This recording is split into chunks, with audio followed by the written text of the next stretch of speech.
نکاح په اسلام کې څومره ارزښت لري او د نکاح مسائل دي کوم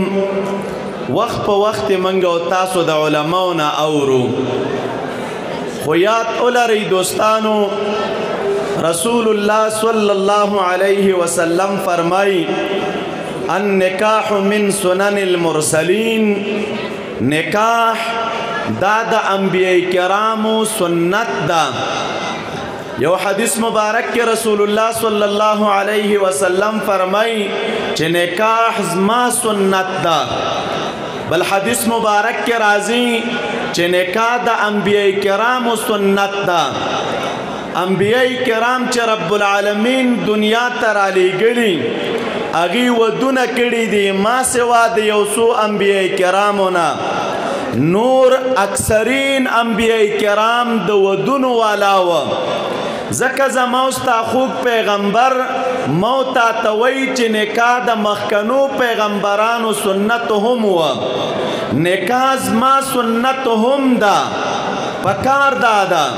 چې د رسول الله صلی الله علیه وسلم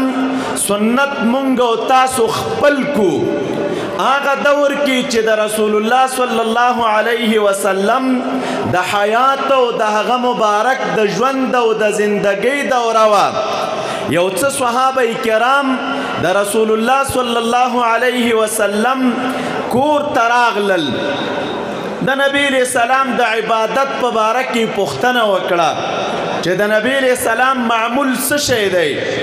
کور کې د عبادت طرز او انداز څه شی دی بیبیانو د رسول الله صلی الله علیه وسلم هغه معمولات د کور دې ته بیان کړل چې د نبی علیہ السلام معمول کور کې دا شی دی آرام په دې ټیم کوي مونږ عبادت په دغه انداز باندې کوي حدیث مبارک کې راځي چې دې صحابه کرامو د نبی علیہ السلام د معمولات واوریدل نو دوی د ځان سره لږ وګڼل چې زمونږ فکر خداو چې آیا رسول الله صلی الله علیه وسلم به ټوله شپه قیام کوي د خپلو بیبیانو سره به تعلق داسې ډیر نه ساتي ناسته ولاړه به یې ډیره د هغې سره نه وي خو بیا هم د نبی علیہ السلام صحابه کرامو په خپل منځ کې وایي این نحن من رسول الله صلی الله علیه وسلم مونږ چرته او نبی علیہ السلام چرته اخو د لوی شان خاوند دی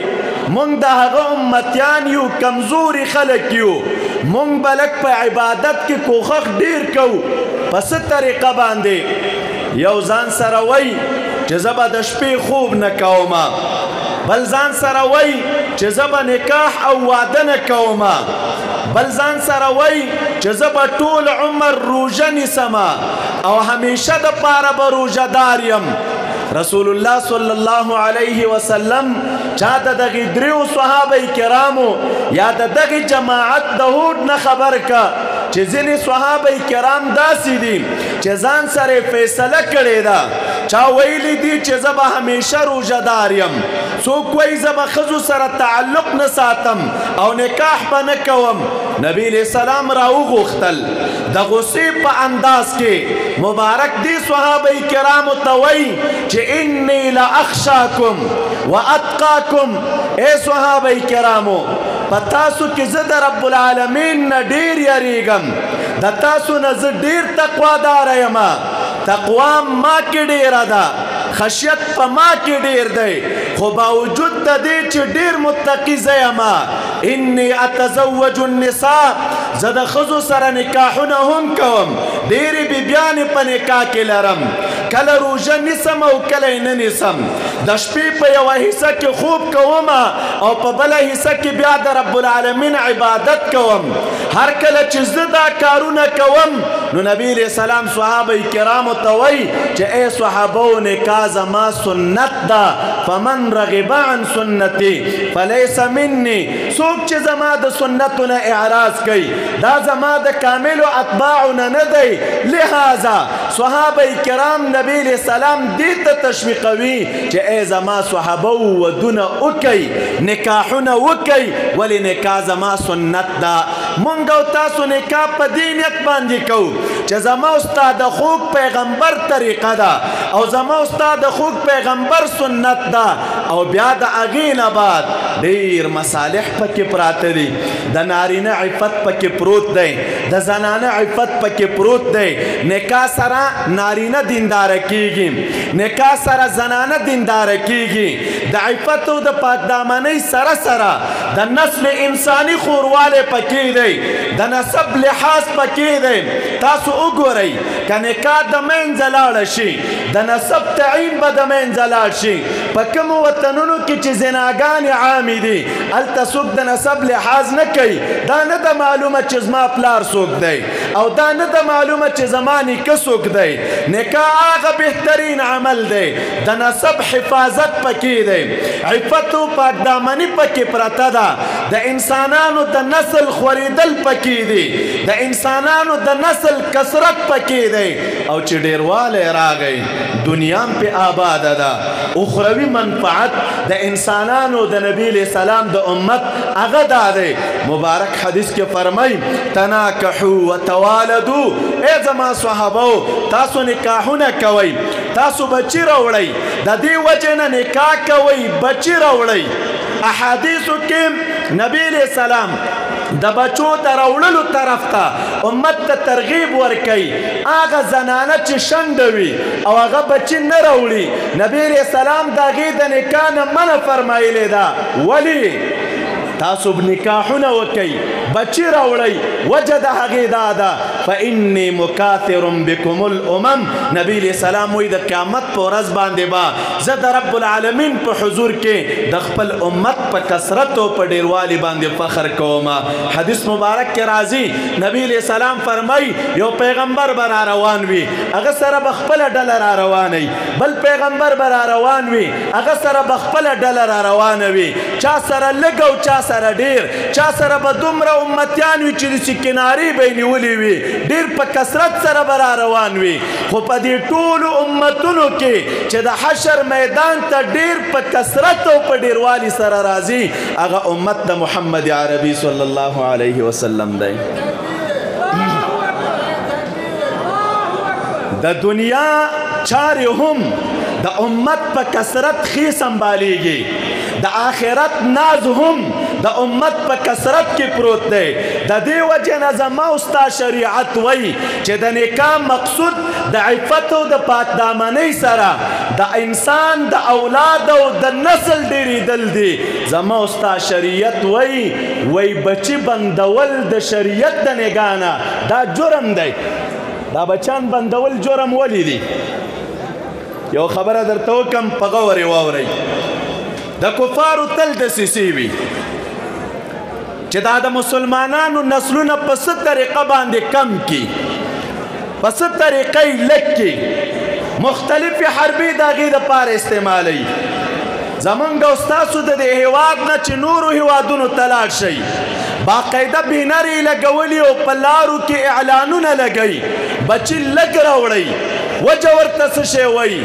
بچي ډېر شي تربیت یې ګران وي روزنه یې نشي کولی څوک په یو ډیران پروت او څوک په بل ډیران پروت روزي به ورته د کومه پیدا کوي وایي چې څومره د خاندان وړوکی وي همغله ته تربیت او روزنه ښه کولی شي خو یاد ولرئ دوستانو نه زما ستا شریعت وایي چې بچیان ډېر راوړئ مصلحت پکې څه شی دی د قیامت په ورځ به زما ستا خوږ پیغمبر د امت په کثرت باندې فخر کوي یو صورت شته فقهاو لیکلی که چرته یوه زنانه داسې وي چې هغه کمزوري وي او دا کمزوروالی هم یو حاذق طبیب ورته ووایي چې تا ته بچي راوړل دا تکلیف دی ستا د صحت او ستا د مرګ خطره پکې ده د یو مسلمان طبیب د وینا نه بعد یوه زنانه د څه وخت دپاره خپل اولاد بندولی شي خو لیکن مطلق اولاد بندول دا د نبی علیه السلام د امت دپاره حرام دی اولاد به نه بندئ ولې د نبی علیه السلام د امت ډېروالی دی او دا چې دا حربې نن سبا جوړې دي الله دې ښه ډاکټران همیشه دپاره آباد لري او فاسد ډاکټران دي رب العالمین زمونږ او ستاسو د معاشرې نه ورک کړي یو ډاکټر راته کیسه کوله، ډېر مسلمان سړی و، مدرسې ته راغلی و، ما ته ویل شیخ صاحب یو راز درته وایم. څه شی راز دی؟ تاسو نن سبا فکر وکئ، کله چې زنانه حامله وي او د هغې په خېټه بچی وي، طبعا د ولادت او هغه د ماشوم د پیدایش دردونه او تکلیفونه په زنانه وي، د حمل په دوران کې په زنانه درد او تکلیف وي، خاوند ورسره خفه وي، د کور خلک ورسره خفه وي، زنانه په منډه ډاکټر ته بوځي، دا زنانه ته تکلیف دی، دواګانې ورته ورکوي. خو په عام طور باندې چې موږ او تاسې وګورو، که هر کلینیک ته نن سبا یو سړی خپله زنانه بوځي او هغه حامله وي او په خېټه باندې بچی وي، تاسو د ډاکټرانو معاینې چې وګورئ، د معاینې سره سم دس درته مقدمه جوړه کړي، درته وایي چې د ښځې ته عملیات وکړه، او بغیر د عملیات نه دا ماشوم پیدا کېدل دا ګران کار دی، د ښځې د ژوند خطره دی د پکې. که چېرته ماشوم په طبیعي حالت پیدا نشي، ښځه دې مري، دومره یوه مقدمه به دا مکار درته جوړه کړي چې تا به دې ته اماده کړي چې خپله ښځه اپریشن کړي. اوس د ښځې په اپریشن کېدو کې ګټه د دوی څه شی ده؟ دوه ګټې پکې لري. یو دا چې دا شخصي کلینیک یې جوړ کړی د خپل جب د ډکولو دپاره، د یو مؤمن مسلمان د زنانه آینده یې خرابه کړله، او دویم په باقاعده سطحه باندې د کفارو سازش دی، زنانه چې اپریشن وکړه خو چې ډېر بچي هغوی راوړي 3 بچیان، ډېر بچي راوړي 4 بچیان، د هغې نه بعد دا سلسله د ولادت ودرېږي. هغه زنانه چې هغې په طبیعي حالت باندې 9-10 بچي زېږول او د یو مسلمان په کور کې 9-10 بچو ژوند او سکونت کو، او یو مسلمان د 10 بچو پلار جوړېده، هغه پلار د یو بیکاره طبیب د لاسه د 4 بچو پلار جوړېږي، د 3 بچو پلار جوړېږي. لہذا شریعت مو ته وایي نه،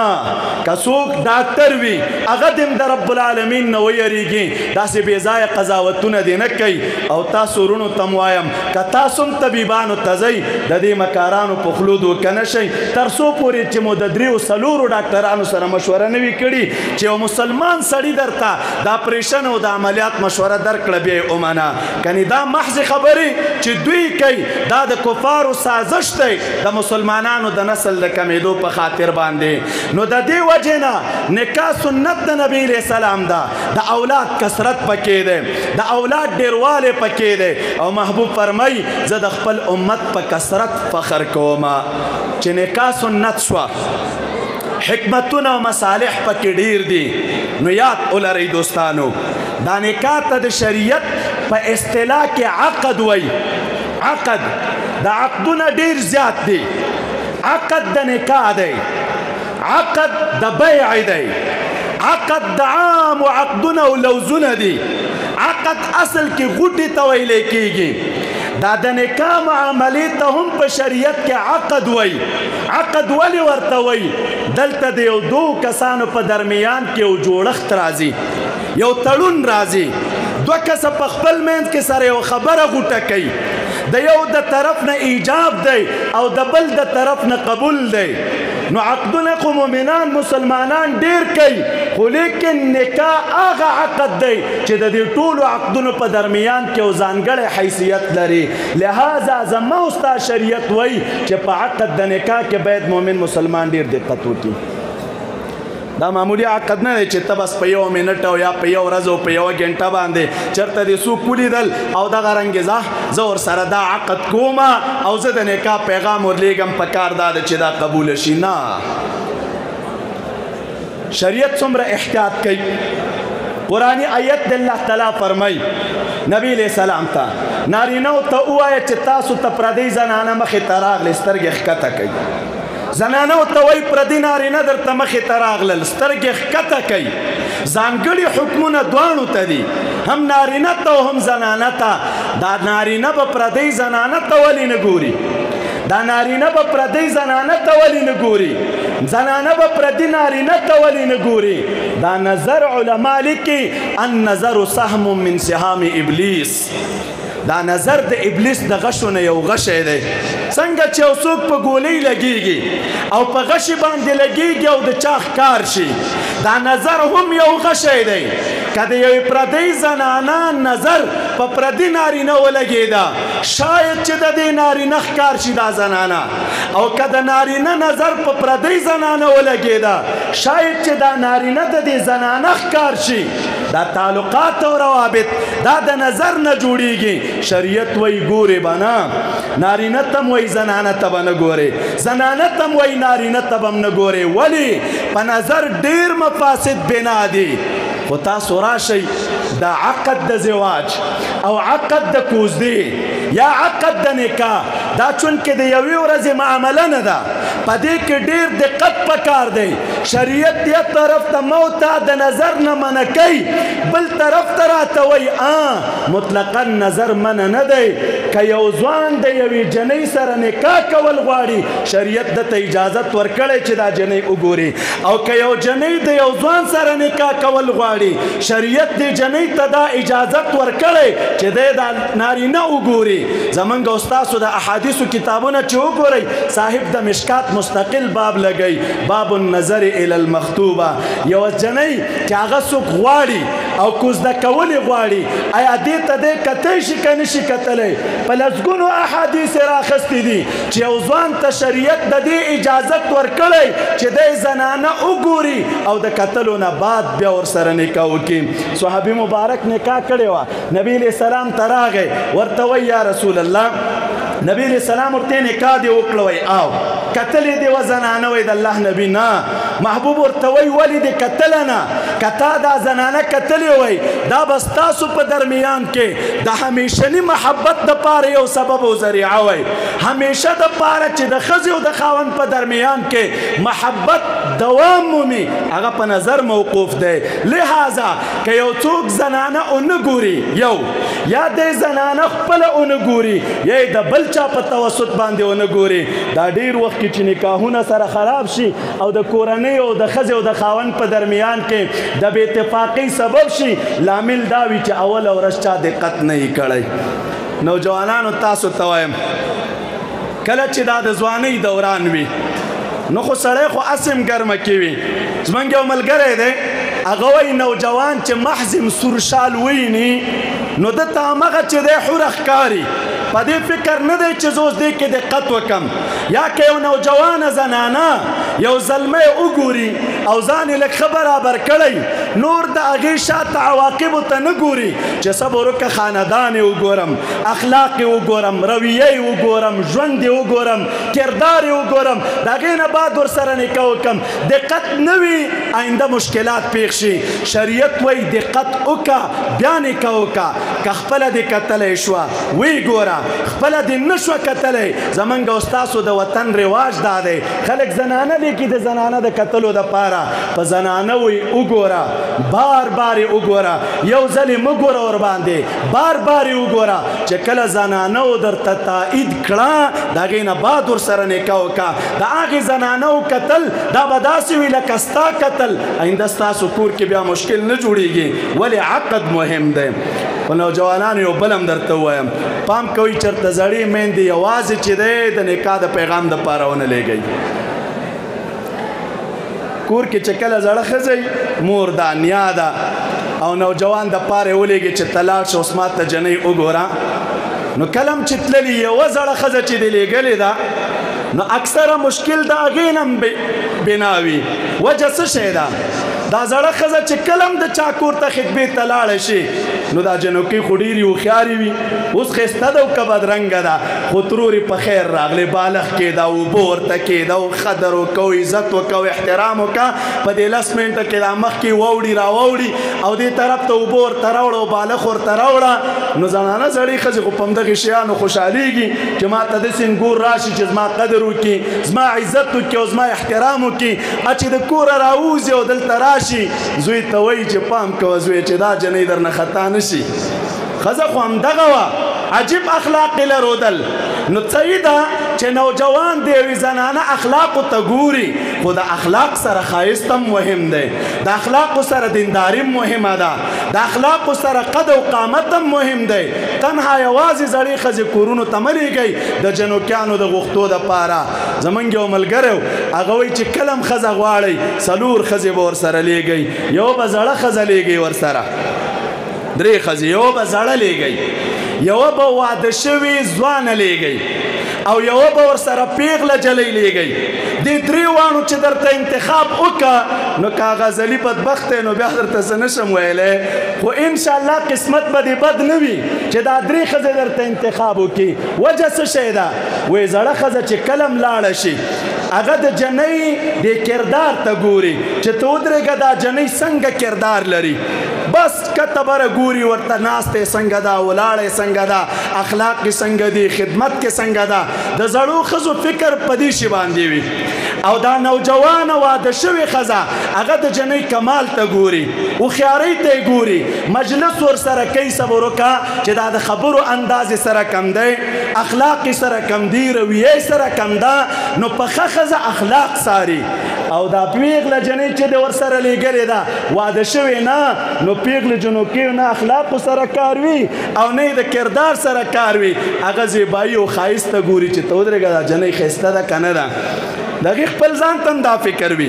د جنکو اخلاق ښایست هم څاري نو چې دا 3 واړو ښځو درته وویلې چې ویې کو ښه ښځه ده نو بیا بس توکل کوه امید دی چې رب العالمین به درته انتخاب بهترین ګرځولی وي او که داسې نه وه نو تنها د یوې ښځې په خوله اکتفا مه کوئ زموږ وطنونو کې دا رواجونه شته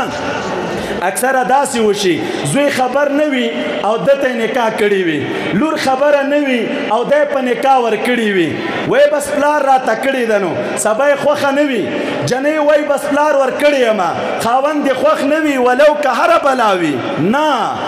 سره د دې نه نوجوانانو چې د پلار احترام شته په خپل ځای باندې د مور احترام شته په خپل ځای باندې خو شریعت مطهره مو ته دا وایي چې فنکحوا ما طاب لکم